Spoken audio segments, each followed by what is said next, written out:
देखिए ये बहुत ही दुर्भाग्यपूर्ण है। और जिस दिन नकाबपोश रात में आए थे घर पर, करीब 4 नकाबपोश थे जो है, और उस दिन जो है हमारी जो है अरुण दादा से बात भी हुई हैं भी साथ में जो है, और बताए कि नीरज जी ऐसी ऐसी घटना हुई जो है। और हमने जो है एसपी साहब को उस टाइम जो है फ़ोन भी किया जो है, और सूचना भी दी। और यहाँ पर जो है करीब 2-4 घंटे के बाद में सीओ भी आए, लेकिन जो करनेलगंज के सीओ हैं ये सबसे संदिग्ध हैं। और मुझे नहीं लगता है कि ये अपनी कुर्सी के साथ में न्याय कर रहे हैं। क्या कर रहे हैं क्या नहीं कर रहे हैं कुछ समझ में नहीं आ रहा है। अब ये बताइए कि पीड़ित परिवार इतना दुख झेल रहा है, इसके बाद में वो ताने मार रहे हैं। उनको न्याय करना चाहिए, अपराधियों पर कार्रवाई करनी चाहिए, और इसके उलट जो है वो पीड़ित परिवार को ही कटघरे में खड़ा कर रहे हैं कि आपके साथ ऐसा कैसे हो गया, आप जो है ऐसे रहिए वैसे रहिए। वो तौर तरीका सिखा रहे हैं, वो अपना फ़र्ज नहीं निभा रहे हैं, अपनी ड्यूटी नहीं निभा रहे हैं। करनेलगंज सीओ, मैं अवध केसरी सेना प्रमुख नीरज सिंह, आपको मैं ये कह रहा हूँ कि आप लोग अपने कार्यशैली में सुधार कीजिए, और नहीं जिस दिन जनता आपको बताने पर आ जाएगी कि आपको किस तरीके से कार्य करना है, उस दिन आपके लिए लेने के देने पड़ जाएंगे। जो परसपुर में हत्याकांड हुआ है, जो घटना हुआ है, ये बहुत ही घृणित मानसिकता की। ऐसी घटनाएं सीरिया और लीबिया में होती थी, हिंदुस्तान में नहीं होता था कि जीभ काट दो, गला काट दो, हाथ काट दो। ऐसी घटनाएं यहाँ गोंडा जनपद परसपुर में हुई है, और आप लोग हाथ पर हाथ धरे बैठे हुए हैं। पुलिस महकमा इस बात से अब जो है अपने आप में जो है फूला नहीं समा रही है कि हम 5 आरोपियों को जो है जेल भेज दिए। ये कामयाबी नहीं है आपकी, आप पर जनता थूक रही है। आपके जो कार्यशैली है ना वो संदिग्ध है, कहीं ना कहीं आप दबाव में काम कर रहे हैं या पैसा लेके काम कर रहे हैं। ये आप जो है यहाँ पर न्याय कीजिए। परसपुर में अगर आप न्याय नहीं किए करें तो आपको अवध केसरी सेना सिखाएगी कि न्याय किस तरीके करना है। मैं परसपुर थाना और करनेलगंज सीओ से ये कहना चाहता हूँ कि जब नकाबपोश 4 आए और आपके यहाँ पर जाकर पीड़ित परिवार ने तहरीर दी, उस तहरीर पे आपने क्या किया अब तक? क्या आप इंतजार कर रहे हैं कि फिर उस जो घटना हुआ है उस घटने की पुनरावृत्ति हो, परिवार के साथ फिर कोई बड़ा हादसा हो, उसके बाद फिर आप पकड़ने में जो है आप लग जाएं? आप अब तक क्या किए? वो चारों आरोपी के खिलाफ मुकदमा लिखकर क्या आपने कोई कार्रवाई की? क्या आपने चारों आरोपी में किसी को पकड़ा? अगर नहीं पकड़ा तो आप उसको कीजिए, मुकदमा लिखकर आप चारों आरोपियों को पकड़िए, वरना ये समझ लीजिए कि जनता जो रोड पे आ गई तो परसपुर थाना में ताला मार दिया जाएगा। उस दिन बताए थे ना, वो फिर बता रहे हैं। कहीं ना कहीं बहुत गलत आप कर रहे हैं। अभी थाना में भी जा रहे हैं, अभी आपसे भी सवाल जवाब होगा।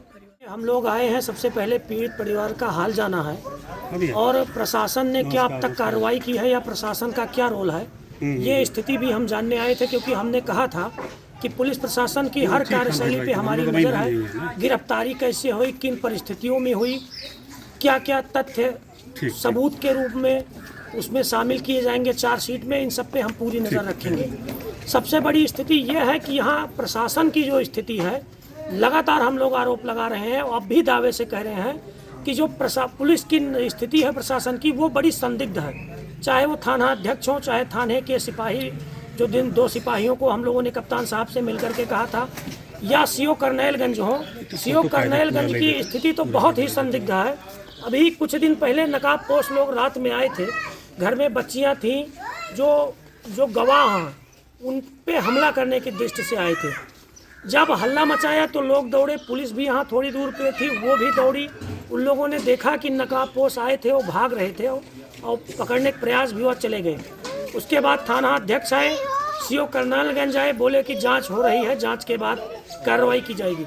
आज तक उसका मुकदमा नहीं लिखा गया। जांच उनकी कहाँ पहुँची, किस स्टेशन पे है, ये कुछ पता नहीं है। जहाँ तक अभी ये सुनने में आया है कि जिस दरोगा ने पास्को मुकदमे में फाइनल रिपोर्ट लगाई थी, मैं अनुमान के हिसाब से कह रहा हूँ, अभी जाके पता भी करूँगा, इस मुकदमे की विवेचना उसी के पास है। अगर ये है तो बहुत ही दुर्भाग्यपूर्ण है। अभी भी जिन पे आरोप लगाया गया था वो 2 सिपाही थाने में है।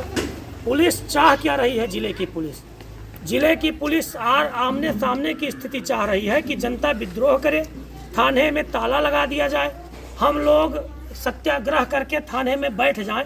अब यही स्थिति है। और भी आसपास के लोगों से पूछे कि सीओ का या थाना अध्यक्ष का क्या बयान है, आप सुनेंगे तो आपके होश उड़ जाएंगे। परिवारजन से भी, आसपास के भी लोगों से आप जरा पूछ के देखिए। उस दिन आए सीओ तो सीओ बोले, कह रहे हैं आप लोग का व्यवहार नहीं अच्छा है, आपकी किसी से बनती नहीं है, ऐसा थोड़ी, आप लोग के साथ में कोई है नहीं, गांव नहीं खड़ा है। गांव नहीं खड़ा होगा तो हमें इंसाफ नहीं मिलेगा। ये कहाँ का दूर है? मतलब बताया जा रहा है, जैसे कह रहे हैं कि हम पुलिस दौड़ी पहुंची, करे नहीं, वो नहीं है, वो चोर आए होंगे। आज तक कभी चोर नहीं आए, अब चोर भी आने लगे।